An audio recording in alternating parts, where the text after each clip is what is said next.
Bom dia, grupo. Hoje vamos trabalhar com o texto do Schumann, conhecimento e ensino, né, os fundamentos para a nova reforma no ensino. Né, assim, para saber sobre um pouco mais sobre o autor, nós fizemos a leitura do texto Formação Profissional e Pessoal, né, a trajetória de vida de Schumann. E aí os autores, né, Gaia vai trazer que Schumann teve a sua formação em filosofia inicialmente, né, e quando ele fazia filosofia, ele, né, divulgou na entrevista que a Gaia fez que ele também trabalhava 15 horas como professor do ensino médio. Né? Depois disso ele foi para o mestrado e depois para o doutorado. No doutorado ele começou a trabalhar, né, na faculdade no Michigan, nos Estados Unidos, com uma disciplina de psicologia educacional. E posteriormente ele se torna professor, né, da casa, um efetivo, e passa em torno de 19 anos na universidade americana, né? Das áreas de psicologia educacional, também ele ficou na parte clínica, por onde ele começou a fazer muitas pesquisas nessa área. E posteriormente ele vai se dedicar à formação de professores, né? Professor, né, como um todo. Então essa alguns pontos da vida do Schumann. No caso, atualmente ele não trabalha mais como formação de professores, porque ele está numa fundação de pesquisa e está próximo de se aposentar. Na introdução, né, o norte da pesquisa de Schumann vai ser a compreensão, o raciocínio, a transformação e a reflexão, né, que ele vai chamar de raciocínio pedagógico dos conhecimentos, que tem que ter a base, deve ser esses quatro elementos. A problematização, né, do texto, ele vai trazer que a base do conhecimento, né, é um elemento que ele vai, qual é a base do conhecimento, que conhecimento, né, a reforma do ensino ele quer, quais são os processos de raciocínio e ação pedagógica, né, que deve ser incorporado, e quais são as implicações dessa política no ensino, né, da reforma educacional. Então, esses são pontos da problematização, né, que o Schumann vai trazer, ok? No prólogo, ele vai trazer, né, antes de mais nada, ele vai falar sobre um pouco sobre o que é, né, ser um bom professor, qual o perfil de ser um bom professor. Então, ele vai dizer que historicamente existe, né, a questão, né, do perfil do professor, o professor que domina a sala de aula, que tem o controle da sala de aula, né? E ele vai trazer também que existe outro elemento que geralmente não é caracterizado nas questões tradicionais, que é a gestão do conhecimento, né? Ou seja, o domínio dos conteúdos por parte do professor. Né? E ele vai dizer que o ideal é o professor fazer essa articulação entre a gestão e entre o domínio do conteúdo.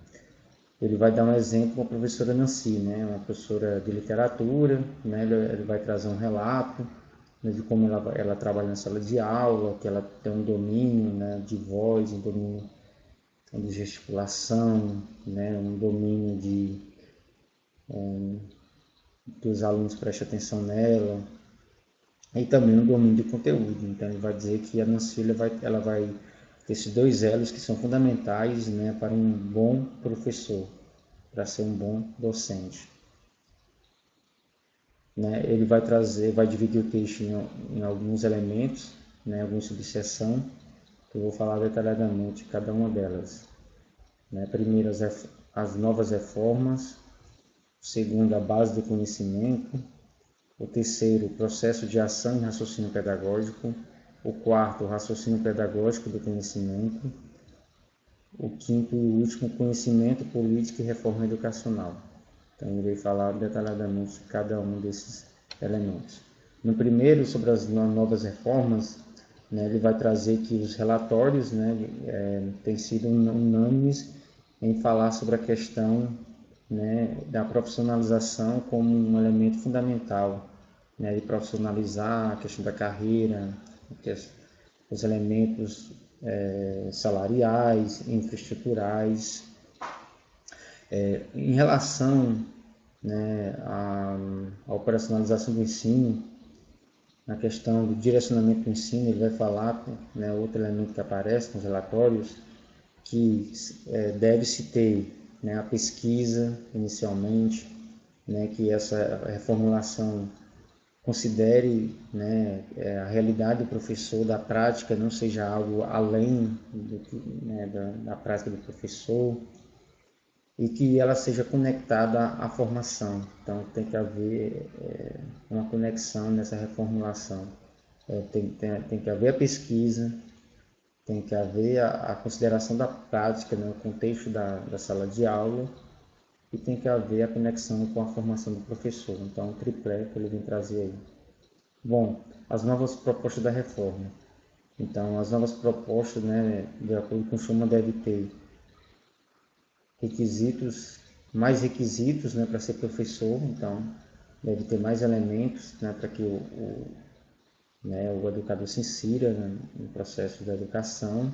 Deve ter um período de formação também maior. Então, ele frisa isso. Essas reformas devem ter. No segundo item, sobre a base do conhecimento, então, no passado era considerado, né, elementos de um bom professor, né, domínio do conteúdo, na habilidade de domínio do conteúdo e habilidade pedagógicas.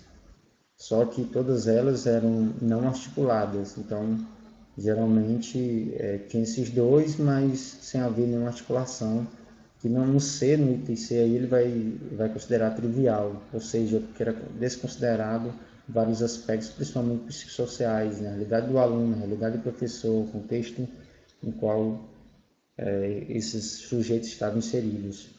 No D, ele vai trazer que o ensino, que o professor, né, ainda deve ser considerado o principal elemento, o mediador desse processo. Então, ele é uma figura extremamente importante. A base do conhecimento. Então, a nova base do conhecimento, ela deve ter, né, no caso, o conteúdo, deve ter conhecimentos pedagógicos, deve ter conhecimentos do currículo, deve ter conhecimento do contexto educacional, todos eles articulados, né, de maneira não fragmentada. E no 2.1, ele vai trazer as fontes para o ensino. Então, quais são os elementos fundamentais para que ocorra realmente um ensino de qualidade? Então, deve ter uma formação, né, do professor inicial e continuada, deve ter materiais, né, infraestruturas, livros, okay, com materiais que o professor precisa trabalhar. Não sei, a pesquisa, né, a pesquisa como elemento, né, de extrema importância. A prática docente deve ser considerada a prática docente como elemento, como ferramenta, né, para um bom ensino. Sobre os processos de ação e raciocínio pedagógicos. Então, sobre como raciocinar, né, a ação na sala de aula. Então, ele traz duas concepções que o professor tem que trazer. Né, o filosófico, né, que são as teorias, e o empírico, que são as práticas de sala de aula. Elas devem ser, né, articuladas. 2.